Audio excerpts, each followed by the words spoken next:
விலை, நிறைந்த தரம். தங்கள் தேவைகள் அனைத்தும் ஒரே இடத்தில். ஜெயச்சந்திரன். ரகங்கள் பலவிதம், ஒவ்வொன்றும் உலகத்தரம். தமிழக உற்பத்தியில் உங்கள் Anuj tiles. The Chennai Silks in Mega Summer Sale. இப்போ அஜித் குமார் காலங்காத்தால ஃபஸ்ட்டு ஓட்டு போட்டார். 7 மணிக்கு முன்னாலே அவரை போட வச்சுட்டாரு. அவர் போட்டார், வந்தார், ஃபோட்டோ கொடுத்தாரு, போயிட்டார். ஆனால் ஒரு 9 மணி வாக்கில் ஒரு செய்தியை டிஎம்கே ஐடி விங் கட்டமைக்கிறாங்க. அதாவது அவர்கிட்ட நிருபர், அதை யாரும் காணொலிலாம் காட்டவே இல்லை. அவர்கிட்ட யாரோ கேட்ட மாதிரியும் அவர் நோ நீட், மாற்றம் தேவையில்லை அப்படின்னா இந்த ஆட்சியை தொடரலான்ற மாதிரி இவங்களே கட்டமைச்சு ஒரு செய்தியை பரப்புகிறாங்க. முதலமைச்சர்கிட்ட ஒரு ஆள் கேட்குறாரு, சார் இது போல் Ajith Kumar no need for சேஞ்சுன்னு சொல்லிட்டார, மாற்றம் தேவையில்லைன்ட்டார, உங்கள் கருத்து என்னன்னு. அவர் என்ன சொல்கிறாரு, அவர் நல்லா தானே சொல்லியிருக்காரு, சரியாக தானே சொல்லியிருக்காருன்ட்டு போகிறாரு. ஒரு சீஃப் மினிஸ்டர் இவ்வளோ இரஸ்பான்சிபிளாக எலெக்ஷன் டைமில் சொல்லாமா? என்னை பொறுத்தவரையில் 3 முனை போட்டி முதல் முறையாக சீரியஸாக இருக்குது. 85.1% இன்னைக்கு காலையில் அஃபிஷியலாக எலெக்ஷன் கமிஷன் அனௌன்ஸ் பண்ணியிருக்கு. இது முன்னெப்போதும் தமிழ்நாட்டில் இந்த அளவுக்கு வாக்குப்பதிவு வந்ததில்லை. இவ்வளோ நாளாக அரசியல் நடவுடைய அது கழிச்சடை, அது சாக்கடை அப்படின்ட்டு அரசியல் பக்கமே திரும்பாத இளைஞர்களெல்லாம் இன்றைக்கி ஓட்டு போடணும் அப்படின்னு அரசியல் பக்கம் நகர்த்தினவர் விஜய் தாங்க. இந்த செய்த பாவம் சும்மா விடாதுன்றத அவர் உணர்ந்து தான் கரூரில் போனால் அவங்க மூஞ்செல்லாம் போய் பார்க்கணும்ல. 41 பேர் இறந்தது, ஒரு விபத்து இல்லை, ஒரு ஆக்சிடெண்ட் இல்லை, அது ஒரு சதி செயல்ன்றது எனக்கு ஆழமான கருத்து இருக்குது.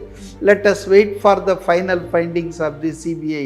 கெலாட்டா வாய்ஸ் நேயர்களுக்கு வணக்கம். நான் விக்னேஷ். இன்னைக்கு நம்ம கூட அரசியல் விமர்சகர் மதிவண்ணன் அவர்கள் தான் நம்ம கூட இருக்காரு. சார் வணக்கம். சார் வணக்கம். சார், நம்ம தமிழ்நாடு அரசியலில் இது வரைக்கும் 85% வாக்கு செலுத்தினதா சரித்திரமே இல்லைன்ற மாதிரி விஷயங்கள்லாம் சொல்கிறாங்க. இதுவே முதல் முறைன்னு சொல்கிறாங்க. சார், இதை எந்த அளவுக்கு சாதகமாக அமையும், யாருக்கு பாதகமாக அமையும் நீங்கள் நினைக்கிறீங்க சார்? அதாவதுங்க, தமிழ்நாடு அரசியல் நான் சொல்லலை, பல மூத்த பத்திரிகையாளர்கள், அரசியல் விமர்சகர்கள் அவங்க எல்லாம் என்ன சொல்கிறாங்கன்னா, மோஸ்ட் அன்பிரிடிக்டபுளாக இருக்குது, கணிக்க முடியாத அளவுக்கு இருக்குது தமிழ்நாடு அரசியல். சட்டமன்ற தேர்தல் ஏன்னா முதல் முறையா, இது வரைக்கும் அப்படி இல்லை. ஏன்னா இது வரைக்கும் இருதுருவ அரசியல் இருந்ததுங்க. 1967 திமுக காங்கிரஸ், திமுகவுக்கும் காங்கிரஸுக்கும் தான் போட்டி இருக்குங்க. பைப்போலார்னு சொல்லுவாங்க ஆங்கிலத்தில். 77 பார்த்தீங்கன்னா எம்ஜிஆர் முதல் முறையாக திமுகவை வீழ்த்தி அதிமுக ஆட்சி அமைச்ச போது அதிலிருந்து பார்த்தீங்கன்னா திமுக வர்சஸ் அதிமுக, காங்கிரஸ் ஒழிஞ்சு போச்சுங்க. அப்போ 2 முனை போட்டி தான் தமிழ்நாடு இதுவரையில். ஆளாலாம் 67ன்னா பாருங்கள், 33, 39, 59, 60 வருஷமாக இருதுறவு அரசியலை தான் நம்ம மாநில மக்கள் பார்த்துருக்காங்க.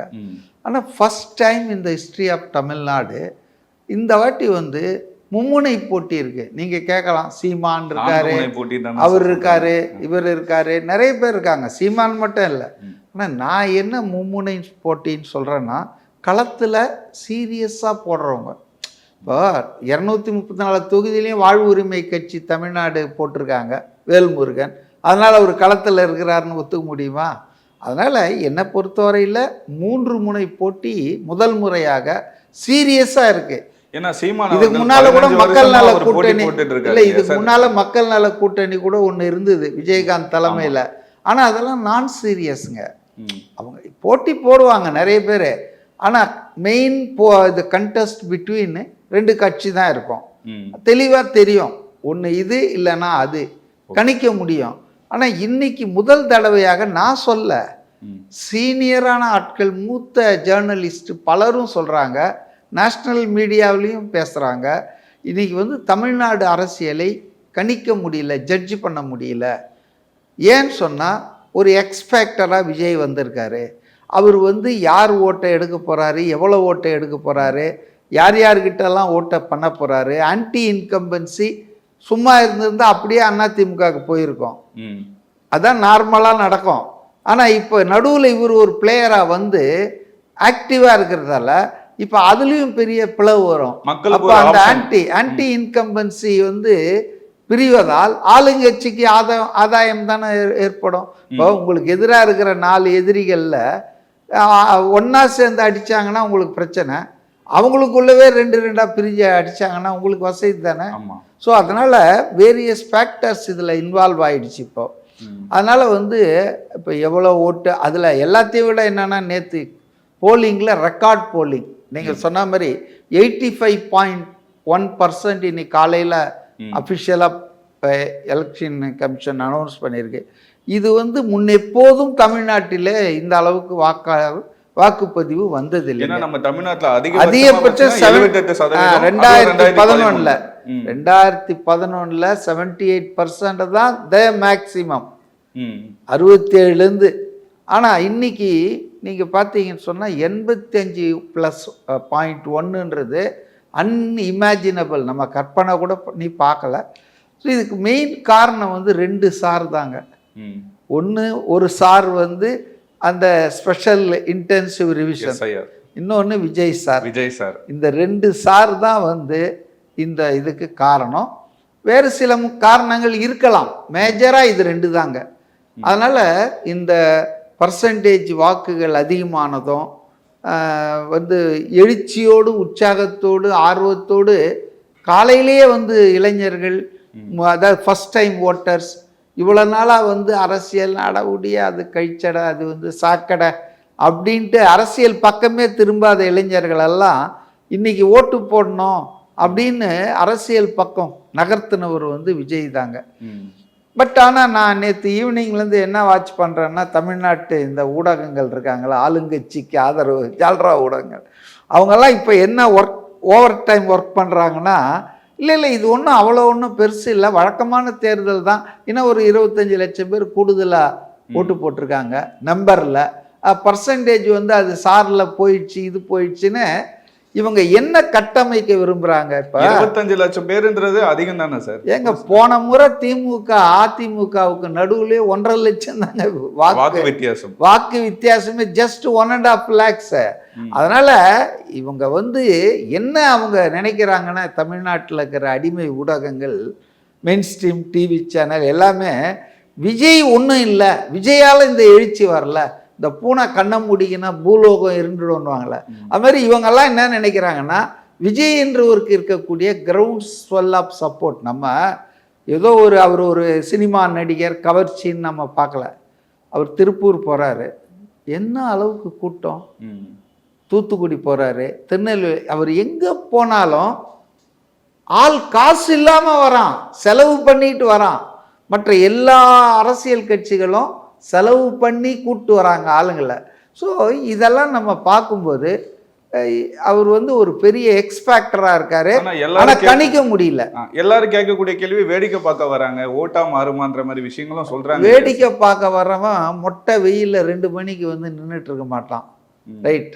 நான் இன்னொரு விஷயம் சொல்கிறேன், எம்ஜிஆரை பார்க்கவும் இவ்வளோ பெரிய கூட்டம் வரும், அவர் அந்த இடத்த விட்டு போனார்னா அவங்களாம் அவங்க போயிடுவாங்க, அவ்வளோதான் அவங்க வேலை. இங்கே இவர் பின்னாலே ஓடுறாங்க ஆளுங்க. எம்ஜிஆருக்கு இருந்த அந்த ஒரு மக்கள் செல்வாக்கு ஆதரவு விஜய்க்கு இருக்கிறது என்பதை என்னால் ஒப்புக்கொள்ள எனக்கு எந்த இதுவும் கிடையாதுங்க. நான் எம்ஜிஆரையும் பார்த்துருக்கேன், ஜெயலலிதாவை பார்த்துருக்கிறேன், கருணாநிதியை பார்த்துருக்கேன். ஆனால் இந்த மாதிரியான எழுச்சி, ஒரு ஆர்வம், அதாவது அவரை பார்த்துடணும், அவர் பேசுகிறத கேட்கணும்னு சொல்லிட்டு, அது வந்து எனக்கு என்னவோ அது வந்து ஒரு மேட்னஸ் ஆஃப் சினிமா ஃபேன்ஸாக எனக்கு தெரியல. அரசியலில் அவங்களுக்கு ஒரு ஆர்வம் வந்துடுச்சுங்க. இப்போ நீங்கள் இப்படி சொல்கிறீங்க இல்லையா சார், இப்போ வந்து ஊடகங்கள்லாம் இந்த மாதிரி சொல்கிறாங்க, நீங்கள் சொல்கிறீங்க, ஊடகத்தில் வந்து ஒரு செய்தியை சொல்கிறேன். ஏன்னா சென்னையில் பார்த்தீங்கன்னா 85%, 83% பேர் வாக்களிச்சிருக்காங்க. சதவீதங்கள் தான் அதிகமாக இருக்கிறதுங்க, வாக்காளர்கள் வந்து கம்மியாக தான், கடந்த ஆண்டை விட இந்த ஆண்டு கம்மியாக தான் வாக்கு செலுத்தி இருக்காங்கன்ற மாதிரி விஷயங்களும் சொல்கிறாங்க இல்லையா சார்? சரி, கடந்த ஆண்டு எவ்வளோ வாக்காளர்கள் இருந்தாங்க? நீங்கள் இப்படி கம்பேர் பண்ணுறதே தப்பு. அதாவது பர்சன்டேஜ் தாங்க நீங்கள் பார்க்கணும். பர்சன்டேஜ் உங்களுக்கு ப்ராப்ளம் இருக்குதுன்னு உடனே ஆக்சுவல் போயிடுறீங்க. எது உங்களுக்கு நான் என்ன சொல்கிறேன்னா, இதெல்லாம் எதுக்கு இந்த மயிர் பிளக்கும் வாதங்கள்? முன்னை விட அதிகமாக நான் ஒரே ஒரு சின்ன ஃபேக்டர் சொல்கிறேன். போன எலெக்ஷனில் 73% ஓவராலாக தமிழ்நாடு ஓட்டிங் பர்சன்டேஜ் போனதுன்னா 2021. சென்னையில் அப்போ எவ்வளோ பர்சன்டேஜ் தெரியுமா? 62%. எக்ஸாக்ட்லி 11% வந்து ரெஸ்ட் ஆஃப் தமிழ்நாடை விட கம்மியாக தான் இருந்தது. இது வந்து இயற்கை. ஏன் இயற்கைனா, நகரங்களில் இருக்கக்கூடிய மக்கள் எந்திரத்தனமான வாழ்க்கைக்கு ஆட்பட்டுருவாங்க. அவங்களுக்கு இந்த எலெக்ஷனில் போய் லைனில் நின்று ஓட்டு போடணும், ராமன் ஆண்டால் என்ன லட்சுமண ஆண்டால் என்ன, ஏதாவது போட்டண்டா அப்படின்ற ஒரு உணர்வு. அரசியல்லாம் சாக்கடைங்க, அங்கெல்லாம் யாருங்கன்னா இவன் மணிக்கணக்கு லெக்சர் அடிப்பான் டீ கடையில், ஆனால் ஓட்டு அன்னைக்கு வந்து ஓட்டு போட மாட்டான். ஸோ இது மாதிரி நகர்ப்புற அர்பன் பீப்புளுக்கு இருக்கிற ஒரு மன உணர்வு தான் குறைவான. நீங்கள் எப்பவும் பாருங்கள், அர்பன் சென்டரில் வந்து வாக்குப்பதிவு கம்மியாகும், ரூரலில் வந்து ரொம்ப அதிகமாக இருக்கும். ஆனால் இந்த முறை நீங்கள் இந்த ஒரு ஃபேக்டர் எடுங்க. இன்றைக்கி ரெஸ்ட் ஆஃப் தமிழ்நாட்டிலலாம் 85, 81 அப்படி இருக்குது. சென்னையிலையும் 80, 90 வந்துடுச்சுங்க. இப்போ சென்னையில் ஆர்கே நகர் கான்ஸ்டியூன்சியில் 90%, பெரம்பூரில் விஜயரி 89. ஆக இன்னைக்கு பார்த்தீங்கன்னா 10%, 11% வித்தியாசம் இருந்த நிலைமை மாறி சேம் இதில் வந்தாச்சு. நகரம் கிராமம்லாம் இல்லை, யூனிவர்சல் ஃபேக்டர் ஆயிடுச்சு. இந்த எத்துசாசம், இந்த ஒரு எழுச்சி, ஓட்டு போடணும் அப்படின்றது. அதனால் என்னை பொறுத்தவரையில் போன வாட்டி இந்த வாட்டி நான் என்ன சொல்கிறேன்னா, போன வாட்டி எவ்வளோ 6 கோடி வாக்காளர்கள் இருந்தாங்க, இந்த வாட்டி 5,73,00,000 தான் இருக்காங்க. ஒரு 90 லட்சம் பேர் வந்து சாரில் வெளியே போயிருக்காங்க. அதில் ஒரு 30 லட்சம் பேர் திருப்பி உள்ளே வந்திருக்காங்க. ஆனால் நெட்டாக ஒரு 70-75 லட்சம் போயிட்டாங்கல்ல. அப்போ குறையதானே குறையணும். இதில் என்ன பெருசாக இருக்கு? ஸோ பர்சன்டேஜ் தான் நீங்கள் பார்க்கணும். போன வாட்டி 62, இந்த வாட்டி 80%. அதே மாதிரி இன்னொரு விஷயம் சார், கரூரில் பார்த்தீங்கன்னா 91% வந்து வாக்குப்பதிவு ஏற்பட்டிருக்கு சார். அது ஒன்றும் ஆச்சரியம் இல்லைங்க. பல பேர் தப்பாக நினைக்கிறீங்க மீடியா பீப்புள். கரூர் மட்டும் இல்லை, கரூர் போன எலெக்ஷன்லேயும் அதான் நம்பர் 1ங்க. டாப் டிஸ்ட்ரிக்ட் கரூர் தாங்க. அது சில டிஸ்ட்ரிக்டில் அந்த மாதிரி இருக்கு. இப்போ இந்த தேர்தலில் நீங்கள் பார்த்தா கரூர் மட்டும் இல்லை, அந்த வெஸ்டர்ன் டிஸ்ட்ரிக்ட் கொங்கு பெல்ட்டுன்னு சொல்கிறாங்களே, ஈரோடு, கோயம்புத்தூர், நாமக்கல், அப்புறம் வந்து சேலம், கரூர், இது எல்லாமே பார்த்தீங்கன்னா டாப் 5 வந்துடுச்சு. தமிழ்நாட்டில் டாப் 5 டிஸ்ட்ரிக்டில் வந்துக்கிற 5 டிஸ்ட்ரிக்ட்டுமே நீங்கள் வெஸ்டர்ன் பெல்ட்டில் இருக்கிறது தான். அதனால் இது வந்து கரூரில் வந்தது வந்து ஒரு பெரிய, ஏன்னா இவங்க வந்து அந்த கரூர் சம்பவத்தை லிங்க் பண்ணி, இல்லை கரூர் சம்பவத்தை எங்கே இல்லை அப்படிலாம் கிடையாதுங்க. கரூர் அப்போ போன எலெக்ஷனில் எப்படி நம்பர் 1 டாப்பாக இருந்தது, இந்த வருஷமும் அது டாப்பா இல்லைன்னு நினைக்கிறேன். இந்த வாட்டி வேற ஏதோ டிஸ்ட்ரிக்ட் டாப் அதானா, கரூர் தானா இந்த வருஷம்? கரூர் வந்து ஆமா, இந்த வருஷமும் அதான். அதனால இது ஒன்றும் அது அந்த நிகழ்ச்சியால இல்லைங்க. அது வந்து போன வருஷமும் அதான், இந்த வருஷமும் அதுதான். இந்த வருஷம் கூடுதலாக அந்த வெஸ்டர்ன் பெல்ட்டே வந்துட்டு டாப் 5 வந்துருக்குங்க. ரெண்டாவதுங்க, கரூரை பற்றி நம்ம பேசுறதுல என்ன பேசலாம்னா, கரூர் மாவட்டத்திலேயே அரவக்குறிச்சி, கரூர் இப்படியே சுற்றிக்கிட்டு இருந்த ஒரு 20-25 வருஷமா செந்தில் பாலாஜி, கிங் ஆஃப் கரூர், அவர் திடீர்னு ஓடி போயிட்டாரு. எங்கே போயிட்டாரு? கோயம்புத்தூர் தெற்குக்கு ஓடினாரு. என்ன சொல்கிறாங்கன்னா, இல்லை நான் போல, ஸ்டாலின் தான் என்னை அனுப்பிச்சாரு, அந்த கோயம்புத்தூரை சரி புரட்டி கட்ட போகிறாராம் அப்படின்னாங்க. ஆனால் என்னுடைய மனசுக்குள்ளே என்ன தோணுதுன்னா, இந்த செய்த பாவம் சும்மா விடாதுன்றத அவர் உணர்ந்து தான் கரூரில் போனால் அவங்க மூஞ்செல்லாம் போய் பார்க்கணும்ல. 41 பேர் இறந்தது ஒரு விபத்து இல்லை, ஒரு ஆக்சிடெண்ட் இல்லை, அது ஒரு சதி செயல்ன்றது எனக்கு ஆழமான கருத்து இருக்கு. Let us wait for the final findings of the CBI enquiry. நம்ம அதுக்குள்ள செந்தில் பாலாஜி அவர்களும் போயிட்டு விசாரணைக்கு போயிட்டு. ஆமாம், அதாவதுங்க, நீ காலைல கூட ஏதோ ஒரு இதில் பார்த்தேன், செருப்பு வீசுறாங்க இல்லையா விஜய் மேலே அந்த கூட்டத்தில் கரூரில், அந்த வீசினாலும் செந்தில் பாலாஜிக்கு நெருக்கமான ஆளாம். அதெல்லாம் ஸ்கெட்ச் போட்டு சிபிஐ எடுத்து வச்சிருக்கான். அதே போல் இந்த ஆம்புலன்ஸ் எல்லாம் வந்தது இல்லையா, கரூரில் ஆம்புலன்ஸ் ஏற்பாடு பண்ணது பரவாயில்ல, 1-2 பண்ணியிருப்பாங்க. ஆனால் 30-40 ஆம்புலன்ஸு அண்டை மாவட்டங்கள்லேருந்தெல்லாம் வர வச்சு, யார் வர வச்சது? கலெக்டர் வர வச்சாரா, எஸ்பி வர வச்சாரா, இல்லை டிவிகே மாவட்ட செயலர் மதியழகன் வர வச்சாரா? இவங்க யாருமே இல்லை. அவங்களுக்கு பேமெண்ட் யார்கிட்டேருந்து போயிருக்கு? செந்தில் பாலாஜியுடைய அந்த அவருடைய செக்ரட்டரி கிட்டேருந்தோ செயலாளர் அவங்களுக்கெல்லாம் பேமெண்ட் போயிருக்கு. ஸோ நிறைய விஷயங்கள்ல எப்படியாப்பட்ட திறமையான திருடனும் ஒரு துப்பை வச்சுட்டு போயிடுவானோ அதை கண்டுபிடிப்பது தான் போலீஸினுடைய திறமைன்னுவாங்க. அதுபோல் செந்தில் பாலாஜி வந்துங்க, நான் நிறைய விஷயம் நான் சொல்ல முடியும் என்னால். இந்த சம்பவத்தில் அவருக்கு கனெக்ஷன் இருக்குது இந்த கொடும் சதியில். ஏன்னா இது 8:15 மணிக்கு தான் இந்த சம்பவம் நடக்குது. செப்டம்பர் 27, 2025. மறுநாள் காலையில் 10 மணிக்கெல்லாம் போஸ்டர் ஓட்டுறாங்க, விஜயை கைது செய், கிரிமினல் குற்றவாளி, கொலையாளி என்று. யாரா அந்த போஸ்டரை போட்டவங்கன்னா தமிழக மாணவர் அமைப்பு. அப்படி ஒரு அமைப்பே கிடையாது.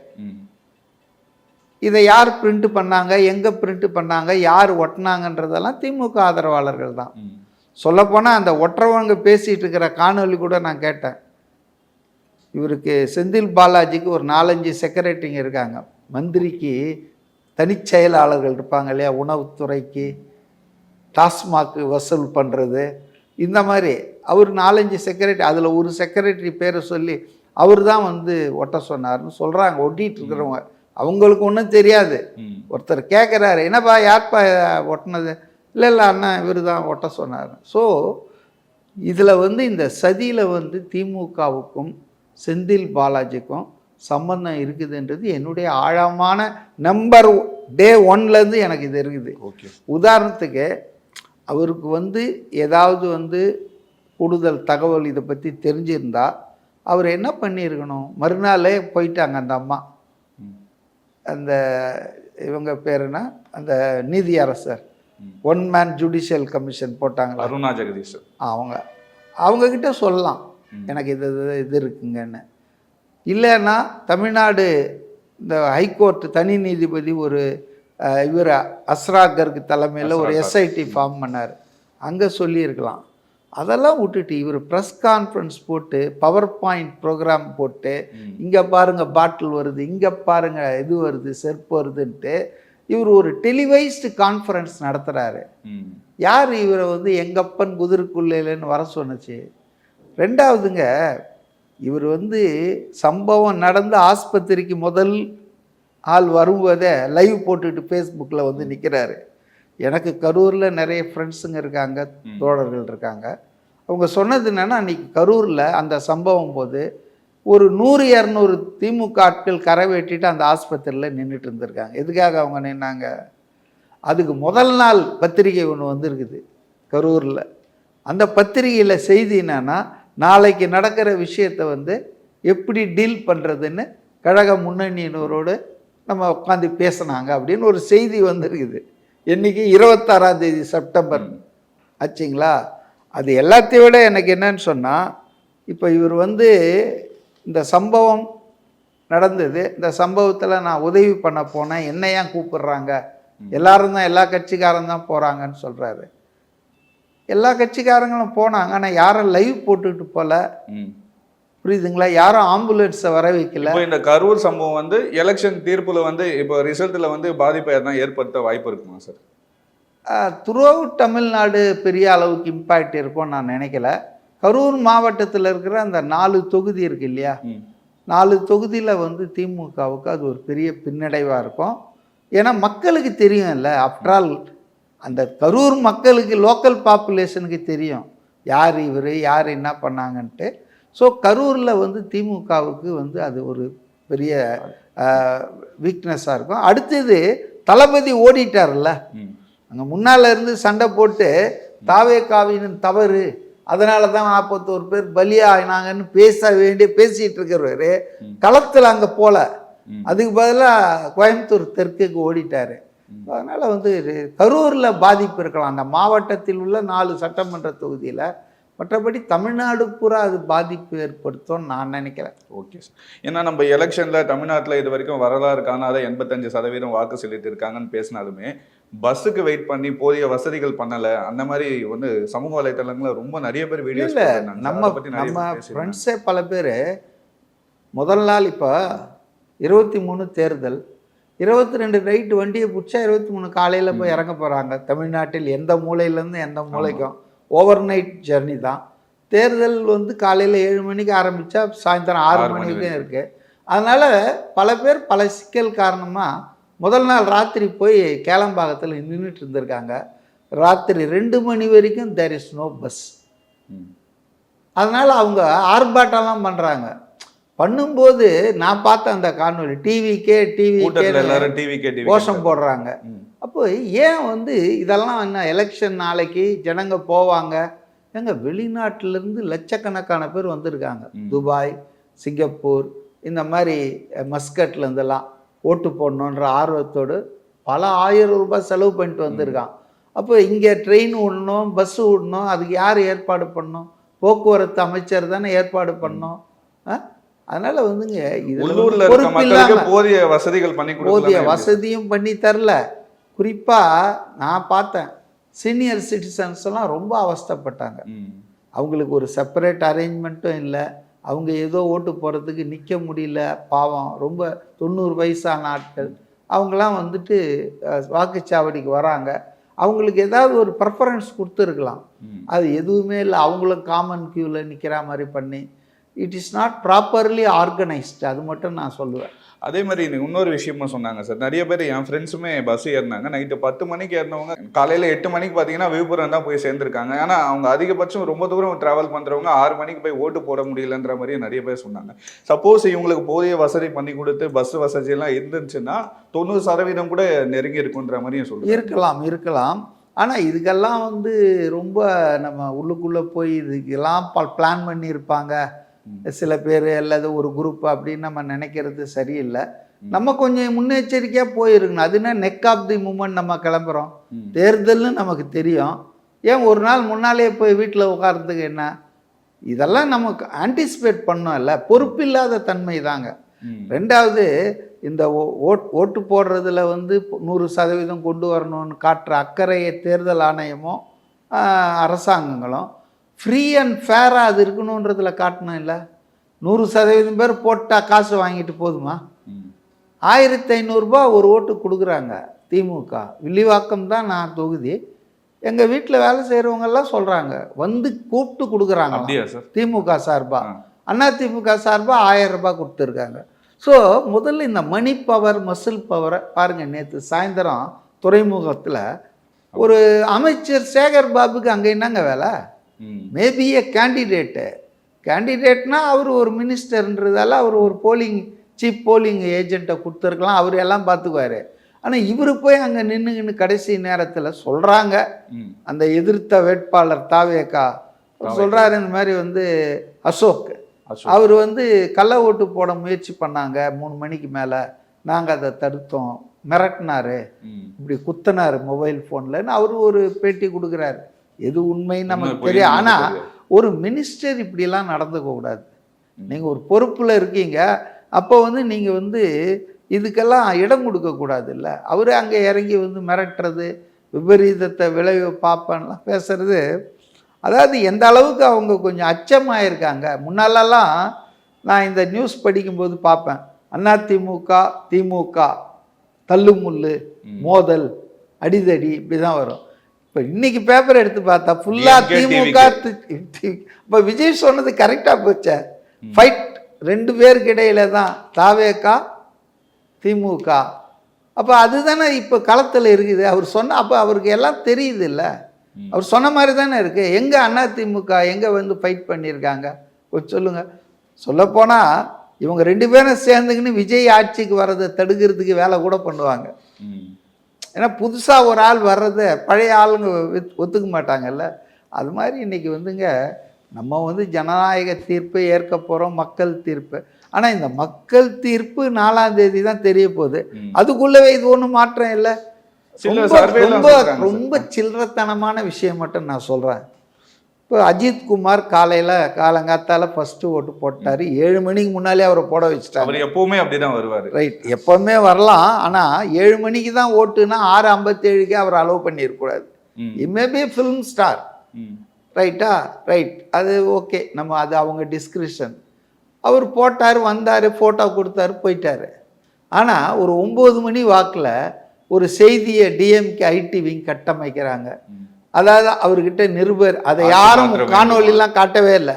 அவர்கிட்ட யாரோ கேட்டா மாதிரியும் அவர் நோ நீட், மாற்றம் தேவையில்லை அப்படின்னா இந்த ஆட்சியை தொடரலான்ற மாதிரி இவங்களே கட்டமைச்சு ஒரு செய்தியை பரப்புறாங்க. பரப்பிட்டு இருக்கும்போது முதலமைச்சர் ஓட்டு போட வராரு. எல்லாம் சொல்லி வச்ச மாதிரி நடக்குது பாருங்க. முதலமைச்சர்கிட்ட ஒரு ஆள் கேட்குறாரு, சார் இது போல் அஜித்குமார் வந்து நோ நீட் ஃபார் சேஞ்சுன்னு சொல்லிட்டார, மாற்றம் தேவையில்லைன்ட்டார, உங்கள் கருத்து என்னன்னு. அவர் என்ன சொல்கிறாரு, அவர் நல்லா தானே சொல்லியிருக்காரு, சரியாக தானே சொல்லியிருக்காருன்ட்டு போகிறாரு. ஒரு சீஃப் மினிஸ்டர் இவ்வளோ இரஸ்பான்சிபிளாக எலெக்ஷன் டைமில் சொல்லாமல், நான் அவர் இடத்துல இருந்திருந்தா நான் என்ன சொல்லியிருப்பேன், நான் கேட்கலைங்க, எங்கே சொன்னாருன்னு தெரியாது, நீங்கள் வந்து சொல்கிறீங்க, நான் பார்க்குறேங்க, விசாரிக்கிறேங்க, அது எதுவும் தெரியாமல் நான் எப்படிங்க கமெண்ட் பண்ணுறதுன்ட்டு நவுந்திருப்பேன். ஆனால் இது எல்லாமே கட்டமைக்கிறதே அஜித் ரசிகர்களை பிடிக்கலாம். அப்போது எதை தின்னா பித்தம் தெளியுன்ற மாதிரி திமுக ஒரு வெளியே சொல்லிக்கிறாங்க 200 தொகுதி 2031, 36, 46 எல்லாம் நாங்கள் தானே. உங்களுக்கு ஒரு விஷயம் சொல்கிறேன் தம்பி, 1971 அப்புறம் இந்த 60 வருஷத்தில் நெவர் திமுக கெட் ரீஎலெக்டட். மறுபடியும் ஜெயிச்சு தான் வரலாறே இல்லை. அவங்க கலர் டிவி கொடுத்துருக்காரு, கலைஞர் தோற்று இருக்கிறாரு, 15 கட்சி கூட்டணி வச்சிருக்காரு, தோற்று இருக்கிறாரு. 5 வருஷம் ஆண்டுட்டாங்கன்னா அதுக்கு மேலே ஜனங்களால் தாங்கவே முடியாது, தமிழ்நாட்டு ஜனங்களை. இதுதான் நடந்திருக்கு 71லேருந்து இன்னைக்கு எத்தனை வருஷம் ஆச்சு. அதே மாதிரி தான் சார். அதனால திரும்ப அவங்க வருவாங்கன்றது வந்து ஹிஸ்டாரிக்கலாக கூட நான் வந்து அதை வந்து நம்பலை. விஜய் அவர்கள் வந்து ஓட்டை பிரிப்பாரு, அதிகபட்சமா ஒரு 20லேருந்து 23% ஓட்டு வாங்கினாலுமே அவரால் ஆட்சி அமைக்க முடியாது, மேக்சிமம் ஒரு 4-5 சீட்டு வேணா வின் பண்ணலாம் விஜய் அவர்கள்ன்ற மாதிரி சொல்றாரு. திமுக தான் இது சாதகமா இருக்கும், அவங்க தான் மீண்டும் ஆட்சி அமைப்பாங்கன்னு சொல்றாங்க. இந்த யானையை பார்த்த குருடர்கள்னு கேள்விப்பட்டிருக்கீங்களா? 5 பேர் யானையை பார்த்தானா, துதிக்கையை பார்த்துட்டு இது வந்து இப்படி இருக்குது, யானை இப்படி தான் இருக்குதுண்ணா, இன்னொருத்தன் வாழை பிடிச்சிட்டு இன்னொருத்தன் காதை பிடிச்சிட்டு முறம் மாதிரி இருக்கியா யானை நானா. அதுபோல் ஒவ்வொரு கட்சியும் விஜய் பேச வச்சுட்டார்ல. விஜய் ஒரு ஃபேக்டர், எக்ஸ் ஃபேக்டராக இருக்கார். அவர் என்ன இம்பேக்ட் கொடுக்க போகிறாரு, அது எப்படி ஓட்டு வாங்க போகிறாரு, யார் ஓட்டை வாங்க போகிறாரு, மைனாரிட்டி அவர் பக்கம் போயிடுவாங்களா, இப்படி வேரியஸ் அன்பிரிடிக்டபிள்ங்க. தேர்ந்த செஃபாலஜிஸ்ட் கூட சொல்ல முடியாது. சரி, நான் ஒன்று சொல்கிறேன். இப்போ ஆனந்த விகடன், ஜூனியர் விகடன், அது ஒரு பெரிய பாரம்பரியமிக்க ஒரு இதழ் இல்லையா, அவங்க ஒரு சர்வே போட்டிருந்தாங்க. அதில் நிறைய விஷயங்கள் போட்டிருந்தாங்க. அதில் என்ன போட்டிருக்காங்கன்னா, நீங்கள் விரும்பும் முதலமைச்சர் வேட்பாளர் யாருன்னு ஒரு கேள்வி கேட்டிருக்காங்க. 44% அதில் கலந்துக்கிட்டவங்க விஜய் தான் நாங்கள் விரும்பும். சரி, அப்போ இப்போ இருக்கிற சீஃப் மினிஸ்டர் அவருக்கு 28 பேர் தான் ஆதரவு தெரிவிச்சிருக்காங்க. முன்னால் இருந்தார் எடப்பாடி, அவருக்கு 25%. பிரிண்ட் ஆகி இருக்குது ஜூனியர் விகடனில் பாருங்கள். ஸோ மக்கள் விரும்பும் முதல்வராக விஜய் இருக்கிறாரு. அடுத்தது இன்னொரு கேள்வி கேட்குறாங்க. மெயினாக இது 2 கேள்வி தான் ஒரு சட்டமன்ற தேர்தலில் கேட்கணும். இந்த எம்எல்ஏ தொகுதி விகுதிலாம் அப்புறம் ஒரு சட்டமன்ற தேர்தலில் யார் அடுத்த முதலமைச்சர் ஆகணும், எந்த கட்சி ஆட்சியில் இருக்கணும், இருக்கிற கட்சி தொடரணுமா இல்லை அகற்றப்பட வேண்டுமா, இதுதான் கீ கொஸ்டின்ஸு. அப்போ அந்த கேள்வியை கேட்கும்போது 62% பேர் 62% பேர் ஆட்சி மாற்றம் ஏற்படணும்னு சொல்கிறாங்க. இதுவும் அந்த ஜூனியர் விகடனில் இருக்குது. அதே ஜூனியர் விகடனில் கட்சிகளுடைய சீட் ப்ரொஜெக்ஷன் கொடுத்துருக்காங்க. அதில் 97 தொகுதிகள் தான் திமுக கொடுத்துருக்காங்க. நல்லா இல்லை பாருங்கள், 97 தொகுதிகள்னால் தனிப்பெரும்பான்மை இல்லை, 118 வேணும் இல்லையா? சரி, இவங்க 21 கூட்டணி வச்சுருந்தாங்க, 133 எம்எல்ஏ இப்போ இருக்காங்க, 133 இந்த அவுட் கோயிங் அசம்பிளியில். இப்போ இன்னொரு 5 கட்சியை சேர்த்துருக்காங்க. கமலஹாசன், கருணாஸ், பிரேமலதா எக்ஸட்ரா, ஓபிஎஸ் எல்லாரையும் சேர்த்துட்டாங்க. இப்போ இபிஎஸ்ஸும் வந்தால் சேர்த்துருவாங்க எலெக்ஷனுக்கு அப்புறம். விஜய் தான் அவங்களுக்கு எதிரியாக இருப்பார். ரைட்? ஆமாம், நான் சொல்கிறதெல்லாம் நடக்க போதா இல்லையா பாருங்க. அளவுக்கு இல்லை ஏங்க, 3 முறை ஏடிஎம்கேல சீஃப் மினிஸ்டர் இந்த இவரை சேர்த்துக்கிறாங்க, தொடர்ந்து விமர்சனமான பிரேமலதாவை சேர்த்துக்கிறாங்க. அதனால எதுவும் நடக்கும் அரசியல்ல. அதிகாரம் நம்ம ரியாலிட்டி. நான் என்ன சொல்றேன்னா, இல்லை நீங்கள் சொன்னதுக்கு நான் சொல்லிட்டு இருக்கிறேன், நம்ம டைவர்ட் ஆகிடுவோம். அதனாலங்க அவர் ஓட்டை பிரிப்பார், ஓட்டை பிரித்து வீட்டில் இறங்கிடுவார், திமுக ஜெயிச்சிரும்னு சொல்கிறவங்களுக்கு இதுக்கு என்ன பதில் சொல்கிறாங்க? 133 இருக்கிறவங்க 5 கட்சி கூட்டணியை வந்து சேர்த்த பிறகும் 8000 ரூபாய் டோக்கன் கொடுத்த பிறகும் 5 வருஷம் ஆட்சி அதிகாரத்தை பயன்படுத்தி மீடியா, நியூஸ் பேப்பர் எல்லாத்தையும் மிஸ்யூஸ் பண்ண பிறகும் உங்களுக்கு பெரும்பான்மை கிடைக்காது. உங்களுக்கு 133 140 ஆகலை, 97 ஆகிடுது அப்படின்னு சொன்னால் அப்போ யாருக்கு செல்வாக்கு வந்திருக்குது, யார் செல்வாக்கு சரிஞ்சிருக்கு? மேலே சொன்ன 2 விஷயம்லாம் நான் சொன்னேன், இதெல்லாம் அந்த பத்திரிகையில் இருக்கிறது, என்னுடைய சர்வே கிடையாது. ஸோ அதனால் வந்து விஜய் ஃபேக்டர் வந்துங்க, நான் உங்களுக்கு சொல்கிறேன், விஜய் ஃபேக்டர் வந்து இதுதான். யானையை பார்த்த குருடர்கள் மாதிரி தான், அவங்கவுங்க தடவி பார்த்துட்டு அவங்கவுங்களுக்கு இது மக்கள் தீர்ப்பு தான் நம்ம பார்க்க போகிறோம். ஐ cannot say anything. ஆனால் ஒன்றை மட்டும் நான் தெளிவாக சொல்கிறேங்க, இந்த ஆட்சி வந்து அகற்றப்படும். திமுக ஆட்சி வந்து ஆட்சியிலேருந்து அதிகாரத்திலேருந்து அகற்றப்படும். அதுக்கு ஒரு தீர்ப்பு வரும்னு தான் நினைக்கிறேன். ஏன்னா பாஸ்ட் ஹிஸ்ட்ரி, இந்த டீட்டெயில்ஸு, இந்த எழுச்சி எப்போவுமே it is a bad news for any ruling party if the polling percentage is higher. அதுவும் இங்கே 10, 12, 73 எங்கே 85? யாரால் வந்தது? சாரால் வந்ததா, விஜய் சாராலோ, அதெல்லாம் விட்டுருங்க, அந்த டிபேட்டே விட்டுருங்க. 73 85 ஆயிருக்கு, கூடுதலாக 25 லட்சம் பேர் ஓட்டு போட்டிருக்கிறான். அப்போ இது எதுக்காக போடுறாங்க? ஆட்சி மாற்றத்துக்கு தாங்க இது, அதில் ஒன்றும் சந்தேகமே இல்லை. கண்டிப்பாக சார், நிறைய விஷயங்கள் ஷேர் பண்ணீங்க. மே 4 வந்து ரிசல்ட் எப்போ பேசலாம் சார், நம்ம மீண்டும் பேசலாம், யார் வின் பண்ணுறா, யார் தோல்வி அடைகிறான்றதை பற்றி பேசுவோம். ரொம்ப நன்றி சார். குறைந்த விலை, நிறைந்த தரம், தங்கள் தேவைகள் அனைத்தும் ஒரே இடத்தில். ஜெயச்சந்திரன். ரகங்கள் பலவிதம், ஒவ்வொன்றும் உலகத்தரம். தமிழக உற்பத்தியில் உங்கள் Anuj tiles. The Chennai Silks in Mega Summer Sale.